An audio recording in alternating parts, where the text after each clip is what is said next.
Yeah, first I want to say thank you to our fans, our students more than anything. It was raining and it was a little colder than normal out there, and those guys stayed all the way to the end, all the way till the final whistle blew.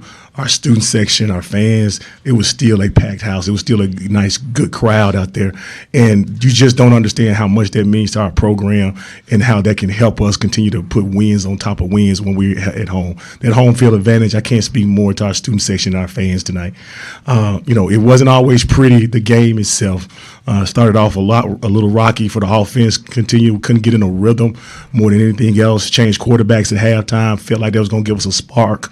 Was able to do some of those things. I thought special teams played phenomenal tonight. Not only from Josh, our punter, averaged over 40 points, and then also to put the ball inside the 10 where we were able to get a safety. Obviously, we had a punt return from Gabe Benyard. Like just things like that. All phases of the game. You saw defense come up with a scoop score touchdown. Even when the offense wasn't quite clicking, you saw other phases step up, and that's a testament to true complementary football and understanding what it takes to be a true championship type team. Every phase has to be able to step up no matter what time of the game it is. I'll open up for questions right now. Kai, you want to start us off? Yeah, Coach, you take over a program that went 2-10 last year, went 3 straight seasons without a winning season. You guys are headed to a bowl game. What does it mean to be part of this moment? We talked about it before the game, just with the group, just talking about being a part of history.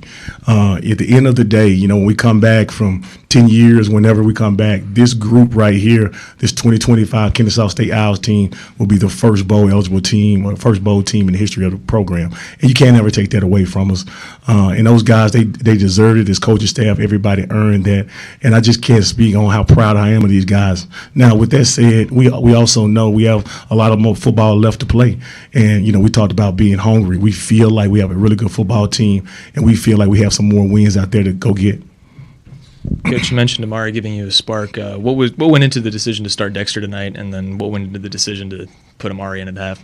It wasn't all just Dexter. It was several phases of offense that wasn't just clicking. Obviously Dexter, we didn't feel like he was playing his best football, but other parts too. Receivers were dropping balls, offensive line were missing assignments. There were a lot of phases. So, whenever you're in that situation, you're trying to figure out something that can potentially give your team a spark. And we just felt like, Amari, he wasn't 100% going in the game, but at that point in time, you got to do what's best for your team. You got to do what's best that you feel as a coach can help give you that extra juice and that energy going into the second half. UTEP had a couple of big plays, especially in the first half, with misdirection and some tricky concepts. How much of that was anticipated, and how did you guys counter that in the second half? We knew that stuff was going to come. Coach Walden does a really good job of just his offense and how he schemes it up.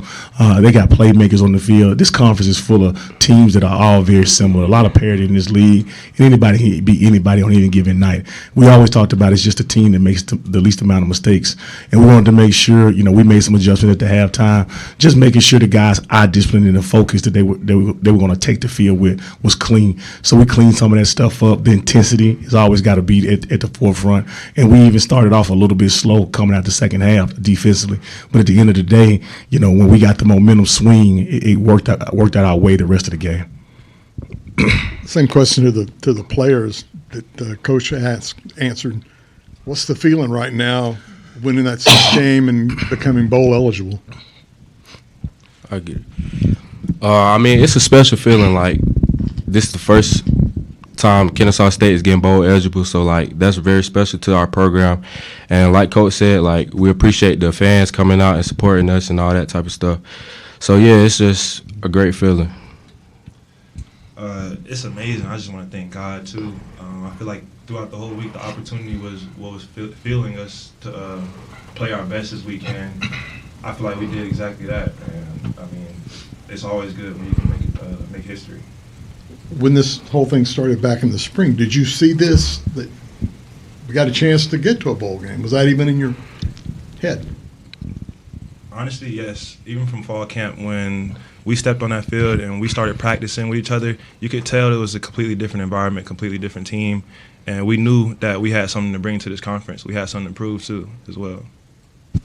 Yeah, like what he said, during fall camp, we played with a lot of intensity. We was very physical against each other. We made each other better every single day. So, it was just like destined to happen. And Coach, have you ever enjoyed a Gatorade bath more than that one? I had a couple in my career, but obviously the most recent one is the best one. Questions for you guys? All right, let's go to Lexi in the back. Chase, your first 100 rushing yard performance of your career, also your first year at KSU. What allowed you to have so much success tonight?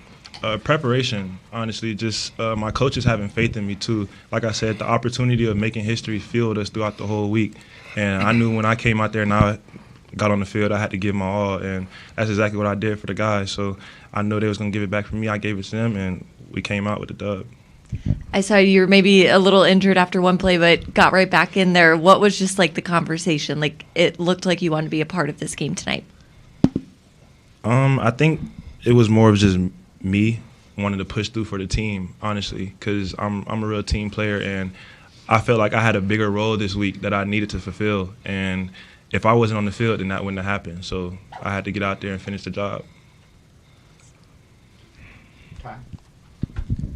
Yeah, for both the players, both of you guys have seen increased roles over the last couple of weeks, partly due to injury. What have been some of the things that you guys have heard from the others in your position room?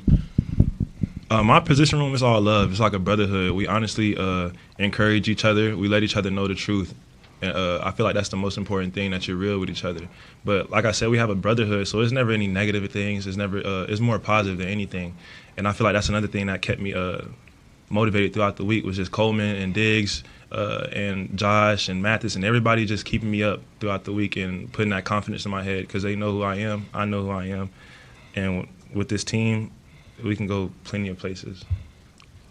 Yeah, basically like what he said, like the guys in the linebacker room, we are pretty close. So like with Garland going down, like I feel like I was blessed, because like to be able to play behind them, like and like learn and pick up on things that they do, like it really prepared me for this time. And like I'm just blessed to be able to play how they was playing.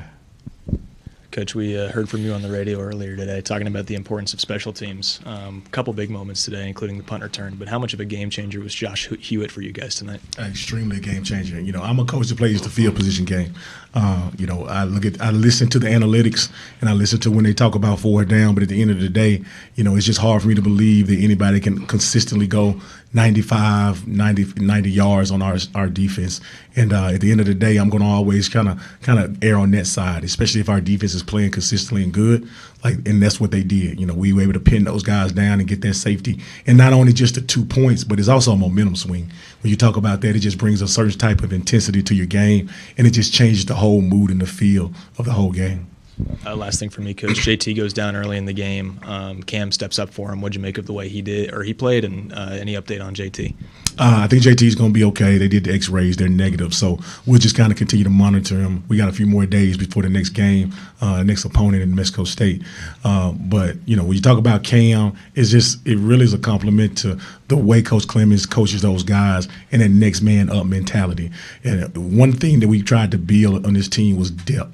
You know, when I took this job, I told Milton Overton, I said, hey, look, we have to increase the depth on this roster. And you can see to the left and to the right of me, two guys that their roles were different this game, but they're plenty good enough to be quality and really good players, and no different than what Cam had to do. Just another guy that was your role changed within the course of the game and came through and allowed us to be successful and win a game. Blaine in the back. Coach, you guys have achieved your goal to make. You still have games left, though. How do you just keep this going? I mean, you can't say, all right, we've made the bowl game. You got to continue and see where else you can go with it. Yeah, we talked about it in the locker room right before I came in here. We still have some more meat on the bone. We're still hungry. You know, we still have not reached exactly what we feel like we can be as a football team. You know, it's great to be bowl eligible. That is one of the standards that we wanted. That's our first goal, first and foremost. That's why we're so proud, because we were able to accomplish the first goal. But the reality is this: we're sitting undefeated in the conference. We're number one in the conference right now. There's no reason we can't see how far we can continue to push this thing and try to keep getting better. These last 4 games that we have in the month of November, super important to our program. Nobody's going to really care if we go and lose the rest of the games and we go to a bowl. So we want to continue to stack wins consistently. Anything else for coach or players? Couple here.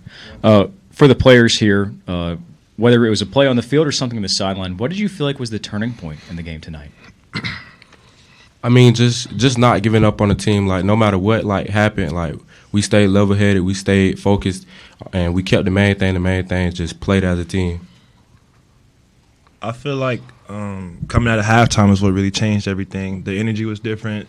He was on us bad, and he just kept the energy on the sideline. Even when it felt a little dead, he was there. And we had the hype squad, too. They were there.